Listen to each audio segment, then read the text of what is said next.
Here to introduce Beaver Aplin is Hall of Fame legend Jeff Hildebrand. Good evening. Tonight it is my distinct honor to introduce my good friend Beaver Aplin. Beaver is joined tonight by his wife Joanie and their children. Beaver and Joanie have achieved remarkable success in both their business ventures and philanthropic endeavors. But Beaver would say his proudest accomplishment lies in his children. Anyone who has spent time with Beaver will tell you he is the most genuine, energetic, and optimistic person you will meet. For the aspiring young business leaders among us, there is much to learn from Beaver's journey. In 1981, he was a 22-year-old kid with a Labrador named Buck and a brilliant idea to design and construct a new type of convenience store. Without wasting time on idle chatter or dwelling on potential challenges, Beaver made his idea a reality. From that first two-pump convenience store, Buc-ee's evolved into a cultural phenomenon across multiple states. Beaver's creation is an essential part of every Texan's road trip and is integrated into the fabric of Texas culture. He has a simple but profound credo that anyone in business should pay attention to. Always exceed the customer's expectations. Buc-ee's is such a cultural phenomenon that a University of Houston economics professor has coined a new economic theorem. He calls it Buc-eenomics, not to be confused in the least with Bidenomics. The model is used to conceptualize complex and networked markets, and I think there is no finer example of the theorem than the Luling, Texas Buc-ee store. However, there's a nasty trademark fight between U of H and the University of Wisconsin mascot Buc-ee Badger on using the name. So Beaver, you better jump in and tell them where the real Buc-ee's name came from. Beaver's business philosophy extends into his civic engagement and philanthropy, something I know Beaver finds to be incredibly fulfilling. From local charitable organizations to the Aplin Center at Texas A&M and so much more, his focus remains on action and positive outcomes. Beaver isn't simply a generous benefactor or figurehead on honorary boards. For the past several years, I've had the privilege of serving with him on the Texas Parks and Wildlife Commission. I found him to be a deliberate, thoughtful leader who studies, measures outcomes, and challenges those around him to exceed expectations. Beaver, thank you for your contribution to the Texas business community. You are altogether worthy of this recognition. It is my honor to introduce Arch Beaver Aplin III and welcome him to the Texas Business Hall of Fame.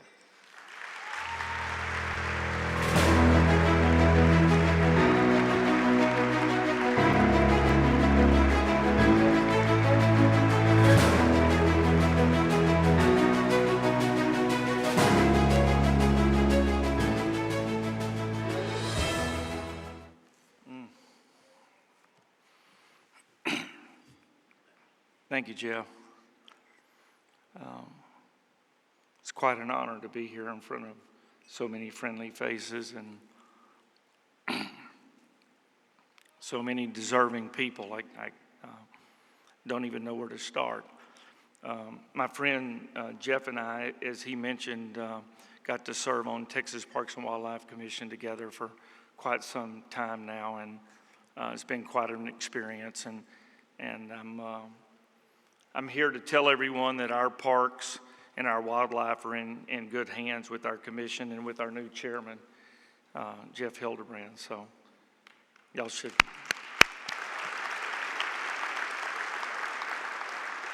I want to thank my family. They're all here. My wife, Joanie, and all my kids are over there. So, hey, guys.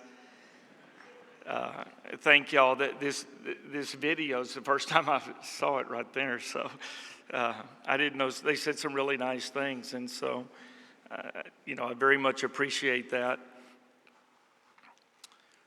This organization and to be inducted into this group is quite an honor. It is about business. It is the Texas Business Hall of Fame. But I believe without a certain level of philanthropy and giving, it's one of the main criterias that is important for this outfit. And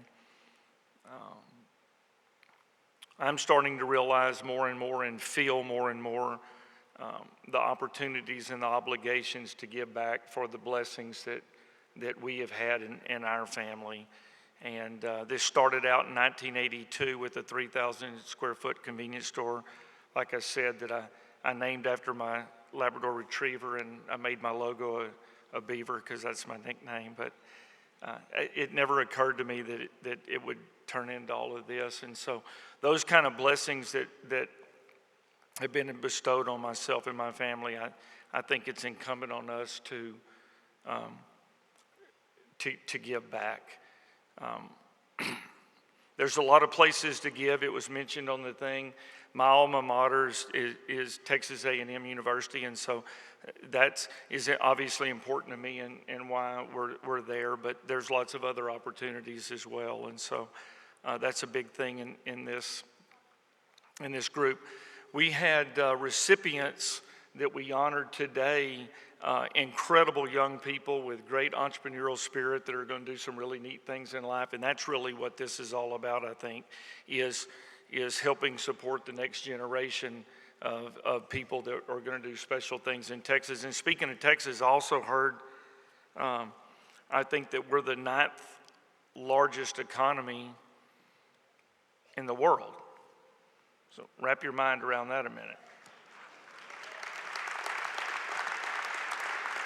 Yeah. And so I'm also reminded that my fellow business people, my friend Jeff, all of us, we had the opportunity to conduct business in Texas. And we're now outside of Texas, but I'm here to tell you there's no place like Texas. And yeah. And so the opportunities abound. I noticed with the young people that were up here, I could see the excitement, the sparkle in their eye. They're ready to get started. They're ready to go do something. And they're very deserving of the awards that they got. So there's many other recipients or inductees that are coming. So I'm going to get off this stage. I just want to thank everybody from the bottom of my heart for loving Texas, for being a Buc-ee's fan, for appreciating what we do and what we bring to the market. And I just can't say enough.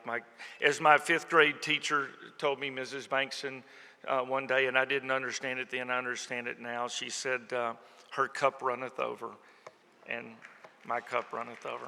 Thank y'all, and God bless Texas.